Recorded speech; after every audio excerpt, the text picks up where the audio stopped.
Hey guys, welcome back to the channel. It's Trey, and let's talk about Nate Moore, dumbass, because he just loves being stupid. I mean, here's another refuse to be stupid, because that's exactly what it is. Refuse to be stupid.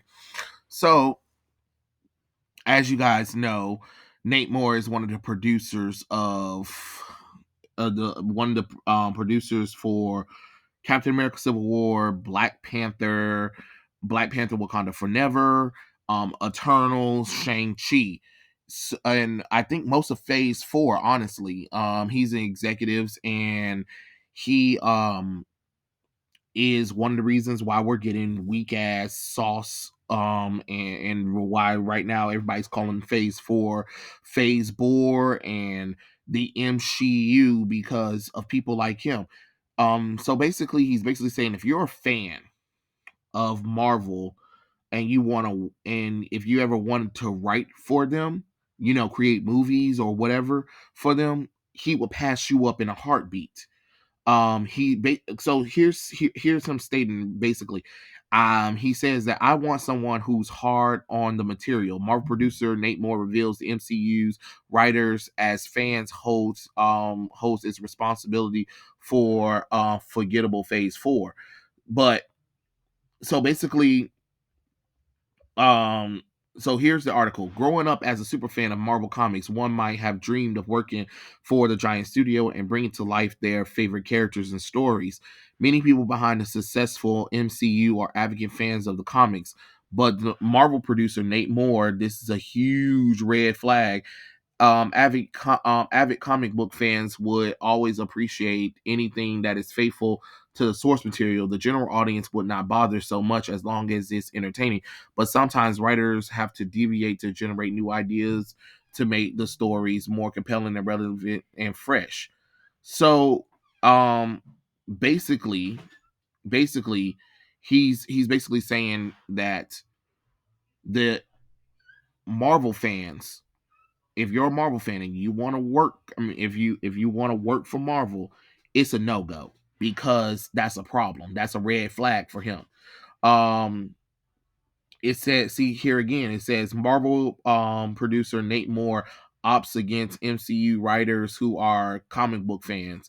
Nate Moore, producer of Marvel films Captain America: Winter Soldier to Black Panther: Wakanda Forever, said that being a huge comic nerd is not going to get you the job. In the podcast The Town with Matt Brolin, Moore tells fans all behind the scenes of the Marvel's hiring process, and that includes being strict on employing diehard fans. For me, one thing I think is interesting about Marvel's process, and specifically for writers, I would say a lot of times we're pitched writers who love Marvel, and to me that's always a red flag, because I go, oh, I don't want you to already have pre-existing ideas of what is it you grew up with issue 15, and that's what you want to recreate. I want someone who's hard on the material, who goes, what is this? And I think there's a movie here, but maybe we should look at it this way. I mean, eh, refuse to be stupid, Nate Moore. Like, that's the most idiotic, dumbass idea. Like, or even like the fact that he even said that should have been grounds for termination at this point. You reject people who actually know the source material, who can actually tell a story, because think about it, a comic book fan is very creative about the stories of what could happen, because the people who don't know these characters, who don't care about these characters, cannot write a story. Evident with Ryan Coogler when he wrote Black Panther and Black Panther Wakanda Forever, or the fact that Civil War was a half-baked idea. Eternals, you thought that you can race swap all the characters and everybody was going to jump to it. No, you thought people were going to enjoy She-Hulk. No, because you know why? WandaVision. No. Um, Doctor Strange and the Multiverse of Madness. No. Thor: Love and Plunder. No. The reason why people didn't like these shows is because you put people on there who did not know anything about the material, who hate the material, who hate the fans, and you think you think having a person who actually knows the source material is a red flag? What? That'd be like me saying, I don't hire executives who don't know anything about executive or producing. Like, do you hear how stupid that is? I mean, I really wish I could have been somebody major in the industry where I would say to them, Nate Moore, well, how about I don't hire you as a executive because clearly you're too stupid to understand how this works because we're hemorrhaging money. Do y'all not understand? Disney Plus has not been profitable at all, and these Disney movies costs a lot of money.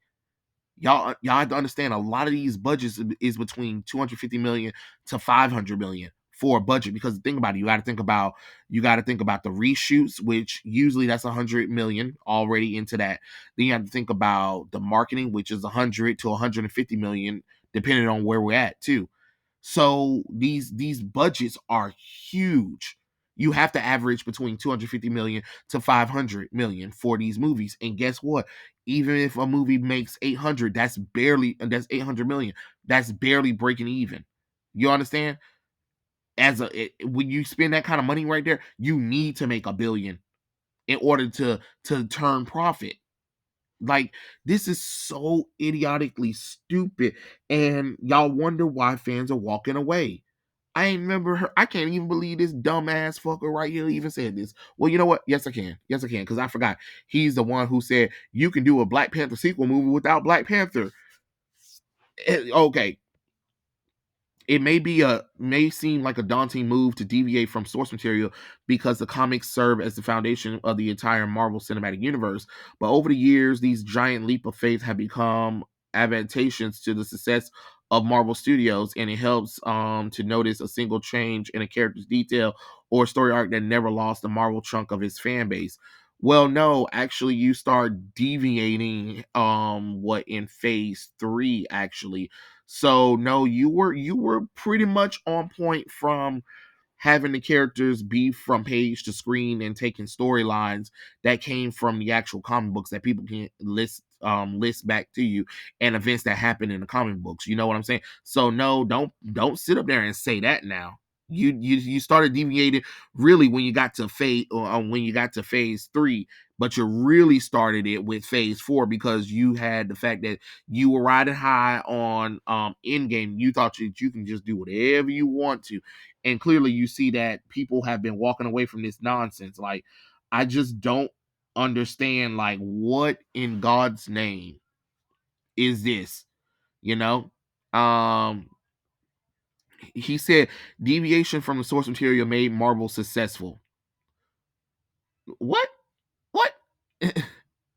you okay, sure, if you think so. It's no secret that many aspects of the Marvel movies have never been so accurate. That Moore also noted that the best example for me was Marcus and Freely, who weren't comic book guys, coming up to me with like, wait, Captain America, this seems a bit weird.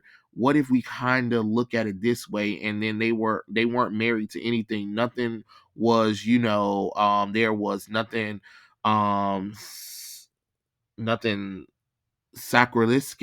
I can't say the word. I'm sorry. And I think that's important to be able to go and look at the source material. It's great and I love it. And comics will work great in the medium that they were built for. But that's not a direct one-to-one translation for the best version of the movie. Well, no, you really don't love it. You clearly just admitted that you hate it by not hiring people. Don't sit up here and say that you love the characters because you couldn't tell nobody anything about these characters at all.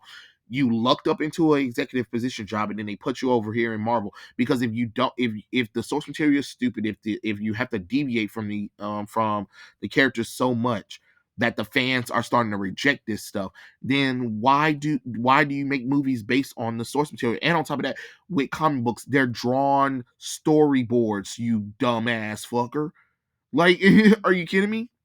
There are scenes that literally play out that you can easily translate from page to screen. This isn't a this these aren't books.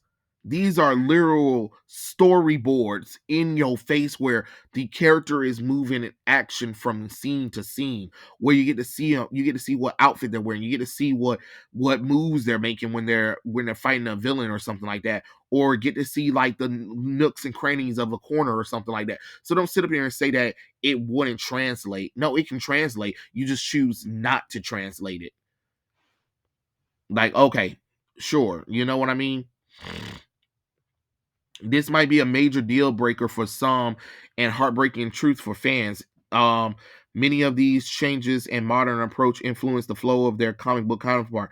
Take Nick Fury. He was originally white in the books, but Samuel L. Jackson was influenced by was so influential and compelling that Marvel used him as the basic for succeeding issues. Well, no, actually, that's not the truth.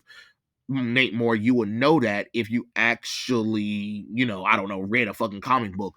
No, the reason why Samuel L. Jackson was picked is because when they were doing the Ultimate Universe, which the MCU is mostly based off of, actually, as its foundation, the creators, when they were doing it, they drew Nick Fury. They decided to make him black instead of white, and they used the basis of Samuel L. Jackson at the time. So, because that happened, when Samuel L. Jackson found out he was going to sue Marvel, but in order to not be sued, he was actually granted to go. If they ever made a movie, they were going to cast him as Nick Fury. And because he was cast in the Iron Man movies and he showed up in other movies, Marvel decided to make Nick Fury Jr., who is the son of the original Nick Fury, so that way they can have their cake and eat it too in the main continuity, since the Ultimate Universe was being destroyed at the time. But go ahead on though, Nate. This should not discourage any inspiring writers to give up on their dreams. Think of it as a challenge to see through and beyond what is already laid out on the table. Clearly, Moore wants to say that comics are a source of inspiration, not a manual to be followed strictly. No, it's not a manual to be followed strictly, but that's how you got your fans in the first place. That's how you got these long running comic book fans. But at the same time, you've been treating comic book fans like trash for years, and then wonder why slowly you're starting to lose and leak money all over the place because people don't like their material, their fandom being destroyed. I mean, y'all see what y'all did with Star Wars. Oh, let's not follow what George Lucas left for us. Let's do our own thing. And then you saw how that turned out. You think that because you're getting a little bit of money at the time, remember, there is always a long term. And long term, you're shitting out money. You are losing money. Disney Plus has not been profitable yet, and it says that it's not going to be profitable until 2025. Do you hear me? 2025, and then you have to mark up the prices at the park to eliminate that all of those failures that you're doing because you think that you can just deviate from the source material. No one's saying it had to be a one-to-one, but respect the characters, respect the comic book fans, and respect the fans of these materials enough that you would do it correctly. All these unnecessary race changes, gender changing, sexuality changes, power swaps and all that kind of nonsense, replacing the male characters with females, thinking that you can take a franchise that was dominated by men and think that you can replace all the male characters with females and think they still gonna show up when they're not allowed to be sexy or appealing or attractive. You done lost your rabbit ass mind, Nate. You have lost your rabbit ass mind, honestly. um to me, it shows the level of incompetency. It shows that you're lazy because it because what you need to do, you need to understand that these characters have been around for 60 years. They have their own story to tell. They have personality. They went through a journey. They have these stories that they've done so long, and then here we go, got a loser like Nate Moore running the franchise down to hell and back because who cares, for the source material. And if you like the source material, you're a red flag. I'm a red flag because I actually like the characters, because I actually care about the source material, that I want to try to tell a story with the using the source material as a source of inspiration, but also creating something new within that source material. It's not that damn hard. It's just like when people come up with brand new stories using those characters, using the history and the layout of those characters. Well, back before 2011, when Marvel and DC both did that. Nowadays everybody can do whatever they want to, just like Nate Moore is just doing whatever they want to with these movies and stuff, and then expecting people to be like, yeah, this makes sense, we loved it, we're gonna still support it. No, that's not how none of this works. That's not how any of this works. You're an idiot, Nate Moore. You're a pathetic loser, honestly. And I understand, yeah, he's in an executive position. That doesn't mean a goddamn thing to me. I really don't care, honestly, about, because somebody's always going to be like, oh, well, he's making more money than you. Big whoop de whoop. Wow, he's making more money than me. So what? That proves what? That I'm wrong about it? No. It's not proving me wrong, because the company is losing money. That they had to fire Bob Chapek right about now. They're getting rid of another person right now. Like, they're cleaning the house from Disney. What, over 20% of their cast members from different parts of the company has lost their jobs. There's more layoffs coming soon. And remember, Thanksgiving is this week. Thanksgiving is this week, and people are starting to get laid off. Do you know how crazy that is? Do you know how crazy that is? Disney Plus is bleeding money. Remember, Bob Iger put this company in $73 billion of debt because it was trying to buy. I mean, it brought Fox and then wiped most of Fox's things away. So things that Fox was working on that was making Fox money, Disney said, whatever. The same thing with Star Wars, bleeding money from a hotel that they think people are gonna spend $6,000 for 2 days. No, for 3 days, 2 nights. You don't lost your mind. You don't lost your mind. You have lost your mind. A park that still hasn't been updated, but it's charging more and people are getting less. Again, you have lost your mind. Yeah, he might be getting some money, but look at what's happening right now. People are starting to fall out of love with Disney. All right, Disney is losing money, and yes, the stocks don't went up because Bob Chapek is out and Bob Iger is in. Because when things like that happen, oh my God, he's going to help save the day or whatever and stuff like that. Sure, sure. Even though everything that Chapek was kind of in charge of was literally the aftermath of what Iger left behind. But it is what it is. But it's just kind of crazy to see, like, you guys took materials that a lot of people worked on for 80 to 60 years, and then you finally want to turn it into movies because it was so popular with other people that you think that you can make it a mainstream thing. I made it a mainstream thing, people don't want to go see it, but now you want to disrespect the original fans of that stuff. Okay, push out the original fans if you want to. See who's gonna be left behind, because the people who talk all that stuff like, oh, this is amazing, this is great, who cares about the comic books, are the main ones who do not support you when the time comes. For the most part, they might buy your movie once, and some of them don't even buy the movie. They might pirate the whole. I just don't understand how people are confused why these companies are merging or closing operations, or people are losing their jobs or whatever because of dumb things like this. I've ranted enough about it, but you get my drift. All right, Nate Moore, you're an idiot. I'm ashamed of you right now. You're a poor excuse of a black man right now, and I'm just disgusted right now with you. But hey, it is what it is. It just lets me know that I don't have to support Marvel or Disney at all. So when movies come out, who cares? No one, I could care less at this point. I'm just gonna be like, oh yeah, it's another Disney Marvel movie. Who cares? You know what I'm saying? Some people are gonna watch it, but at this point, I don't have to watch it. Your trailers tell me everything I need to know about the movie. That's why I didn't watch Wakanda for Neville. I didn't watch Thor: Love and Blunder. I barely watch any of the Disney Plus shows at all. I think the only movies I saw was Doctor Strange and Spider-Man.